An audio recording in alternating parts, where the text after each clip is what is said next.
Hey, it's Neil's on Dynasty. Those are my two new cats that are giving me a good time. Please like, share, and subscribe. Buy some silver and some platinum and some crystallized osmium. You'll be happy. And be kind, helpful, and grateful because, hell, if you're a jerk, you get what you deserve. Uh, this is from first post about 45 minutes ago. West attacking China's economy on multiple fronts. I've said the Chinese EV market is bankrupt. Technically, I was right, but no one wanted to jump on board. But so, just like investments in Africa, I told you guys about, and then countries jumped on board with that. Seems like the EU is jumping on board with, as I've said, bankrupting China's EV market. And here's the story, along with other things we're doing to them. It's kind of cool. A lot of issues will be discussed during this G7 summit, and one of the major topics would be China. The West has a number of issues with Beijing, and it seems that they have finally decided to take a stand. It's not just some simple rebuke this time. The West seems to have launched a multi-dimensional attack on China, on the Chinese economy, and their diplomatic aggression, basically just short of an actual physical confrontation. A number of attacks, in fact, have been launched back to back. Let's start with the EU's move.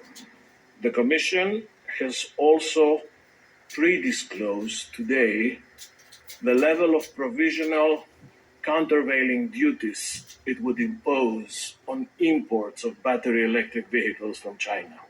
The European Union is imposing tariffs on Chinese electric vehicles. These tariffs will range from about 17% to a whopping 38%. Major Chinese companies will face these tariffs like BYD, SAIC, Geely, and others. Chinese EVs have been gaining ground in the European Union. In 2019, their market share was just 1%, but now it's closer to 8%. That company's the reason bankrupt. for this growth was the cheap prices. Chinese EVs typically cost 20% less than the European ones. So the EU has decided to nullify China's price advantage. As you can imagine, Beijing is not happy about this. What I want to emphasize is that this anti-subsidy investigation is a typical case of protectionism. China will take all necessary measures to firmly safeguard its legitimate rights and interests. Beijing has issued a warning. The EU tariffs could start a chain reaction, possibly a trade war, but the Europeans will have support from their biggest backer, and that is the United States of America. Washington had announced a similar tariff hike last month. US tariffs on Chinese EVs were increased to 100%. So Europe still lags behind. But it's a clear signal that the West is united in its opposition to China. So that was one battlefront, Chinese electric vehicles. The next one is advanced computer chips. The US has been fighting a chip war with China since 2022. It has been trying to restrict Beijing's access to advanced chips, like the ones used to power artificial intelligence technology. It seems the US is planning to up the ante. It is planning a new round of restrictions, not just on American-made chips, but also on chips made using American technology. There's a technology called Gate-All-Around, or GAA. It is used to improve chip performance and reduce power consumption. And this technology is patented. So the US wants to block the exports of anything made using this tech. It would be another blow to China's chip sector, marking an escalation in the US-China chip war, and that is the second prong of the Western attack, advanced computer chips. The third prong is less direct. It involves sanctions against Russia. The US is planning more sanctions, and this time Chinese firms will become collateral damage. The US believes that China is helping Russia evade sanctions. It says Chinese firms are sending microchips, drone parts, and weapon components to Russia. So a few dozen Chinese firms were sanctioned yesterday. This won't stop the evasion, though, but it does send a message. Biden is sanctioning China on the eve of the G7 summit. He will want the EU to follow suit. And if Europe joins in on the sanctions, Beijing will have to deal with another battlefront. So EVs, chips, and sanctions. These are the West's economic targets. But the US and Canada have begun a diplomatic assault as well. After decades, they're reviving the issue of Tibet. Yesterday, the US Congress passed a bill. It urges Beijing to re engage with the Dalai Lama to find a resolution to the China Tibet dispute. The American bill comes on the heels of a Canadian one. The Canadian Parliament passed a motion on Monday.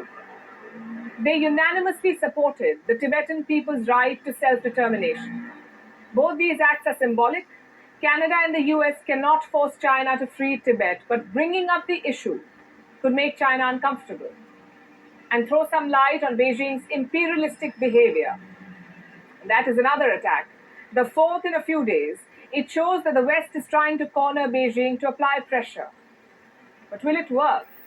Will Beijing back down amid a multi pronged attack? I guess we'll have to wait and see.